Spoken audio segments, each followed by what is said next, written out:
Jour 19, 100 jours challenge. Bonjour et bienvenue à tous, je m'appelle Claude Eugénie. Si vous êtes nouveau sur cette chaîne, j'aide les entrepreneurs à être à l'aise à l'oral, en ligne et hors ligne. Alors bienvenue, là on est sur un concept tout à fait particulier, le concept des 100 jours. C'est parti, on continue. Aujourd'hui je voulais vous parler stratégie. Quand je dis stratégie, je ne vais pas venir en détail et vous dire quelle stratégie adopter. Ça, on va le voir dans la formation. Non, aujourd'hui je suis en train de vous dire que si vous voulez aller loin, et aller efficacement, être efficient et efficace, il vous faut absolument une stratégie.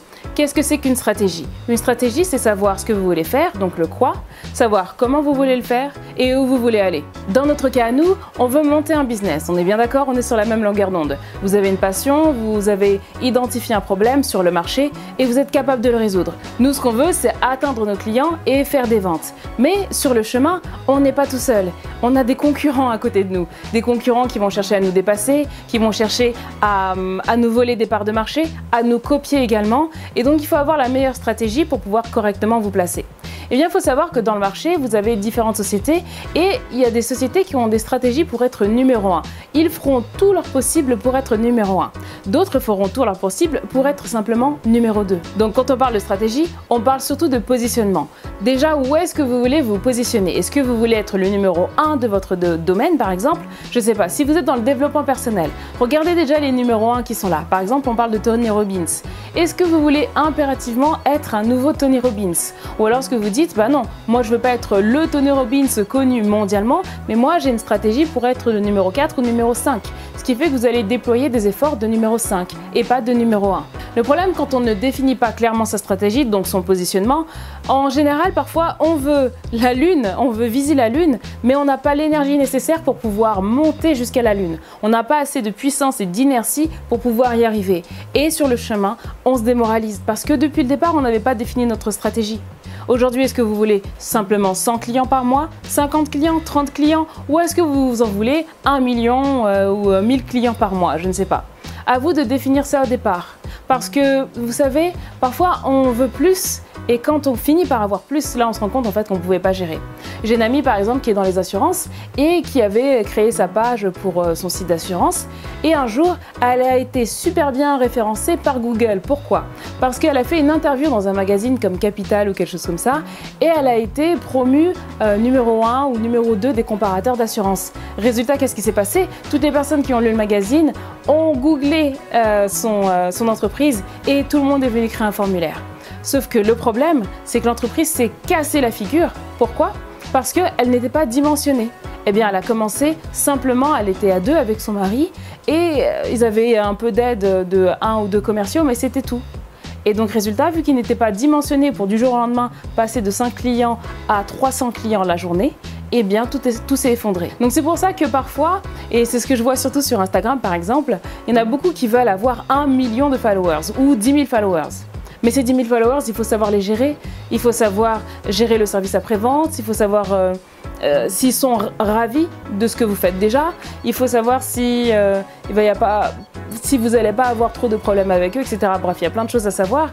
Et si vous n'anticipez pas ça, résultat, ce qui va se passer, c'est que votre entreprise va s'écrouler aussi vite qu'elle est apparue. Une fois que vous connaissez ce que vous voulez faire et votre positionnement, donc ça y est, vous avez votre passion, vous savez exactement ce que vous voulez proposer, vous connaissez à peu près votre marché. Maintenant, c'est comment vous allez donner à vos clients ce que vous proposez, votre service. Là, encore une fois, est-ce que vous avez une stratégie plutôt physique où vous allez donner des produits en physique? Par exemple, si vous voulez, Uber donne des produits physiques. J'ai vu dernièrement qu'il y avait des vélos Uber, par exemple.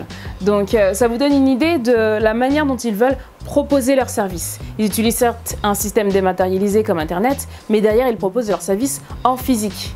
À vous de savoir comment vous voulez proposer vos services. Aujourd'hui, si vous faites de la formation, si vous vendez des services, est-ce que vous voulez proposer des goodies, des livres, etc. et faire énormément de formats papier que vous allez fournir à vos clients, et ça a un coût, ou est-ce que vous voulez plutôt rester sur des formats dématérialisés? En fonction de la cible que vous en aurez certaines personnes qui seront plus, enfin certains de vos clients seront plus à l'aise avec du physique. Ils veulent du papier, ils veulent ressentir, ils veulent toucher quelque chose. Moi, j'ai remarqué par exemple que je lis énormément de livres et moi, en dématérialisé, ça me convient très très bien. En papier, j'aime bien aussi, mais ça prend juste un peu plus de temps. Donc moi, je préférais l'auditif que le papier. Bien que parfois, j'aime quand même avoir un peu le papier pour pouvoir me poser et réfléchir. Et j'ai remarqué que j'ai des amis à moi qui, eux, non. Eux préfèrent le papier. Si je leur donne un livre audio, ils vont dire c'est génial, mais est-ce que je peux trouver le livre en papier? Donc là encore, c'est une stratégie à laquelle moi-même je n'avais pas pensé. Je me suis dit ok, moi je vais tout faire en dématérialisé parce que moi c'est ça qui me plaît.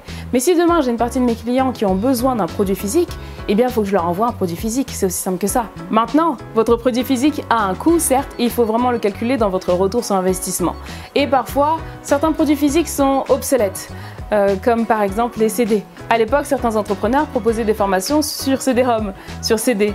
Et donc aujourd'hui, la plupart des ordinateurs qu'on voit, surtout chez Mac, n'ont plus de lecteur de CD. Donc c'est vraiment un format qui n'est plus vraiment utile. Par contre, ce que j'ai remarqué, Russell Brunson, je crois qu'il s'appelle comme ça, de ClickFunnels, bien lui, ce qu'il a fait, c'est qu'il a un de ses tunnels de vente où il propose une clé USB avec un podcast ou son livre audio complet sur la clé USB. Et ça, je trouve ça génial. Ça, encore une fois, ça fait partie de sa stratégie. Vous pouvez vous en inspirer ou non, à vous de voir comment est votre marché. Et enfin, le où. Où est-ce que vous voulez aller avec tout ça? Quelle est votre vision? Qu'est-ce que vous visez? Votre client, certes, vous voulez le combler, le ravir, mais est-ce que vous voulez le ravir uniquement à l'audio, à l'écrit, à l'oral, en vidéo? Certes, il faut surfer sur les tendances, mais c'est votre business, il ne ressemble qu'à vous. Derrière, vous pouvez très bien faire des t-shirts par rapport à votre business, des mugs, des choses comme ça, pour porter votre vision. L'idée, c'est d'avoir une vision et de la porter en fait jusqu'au bout. Donc commencez à regarder un petit peu les entrepreneurs autour de vous. Ils n'ont pas du tout les mêmes techniques parce qu'ils ne veulent pas aller au même endroit. Si vous regardez Grant Cardone par exemple, lui sur son site, il vend des mugs, des livres papier, des petits books avec des images, etc. Il est vraiment sur tout type de support, vidéo, papier, audio. Et donc, à vous de vous inspirer de ces personnes-là pour voir ce que vous aimez faire. Parce qu'au final, certes, c'est votre entreprise, mais ce qui compte surtout, c'est vos clients. Et vos clients, il faut un petit peu, comme on dit, le client est roi. Et si votre client préfère que le papier et que votre produit est dématérialisé, eh bien, vous allez peut-être perdre des parts de marché parce que vous n'avez pas encore compris comment fonctionne votre client. Donc prenez le temps de faire ça, prenez le temps de vous poser et de voir quelle est la stratégie que vous voulez adopter pour pouvoir percer le marché et être efficace, pertinent, efficient. Allez, likez la vidéo, envoyez-la à un ami ou une amie entrepreneuse qui aurait besoin de ces conseils et je vous retrouve dans le jour suivant. À bientôt.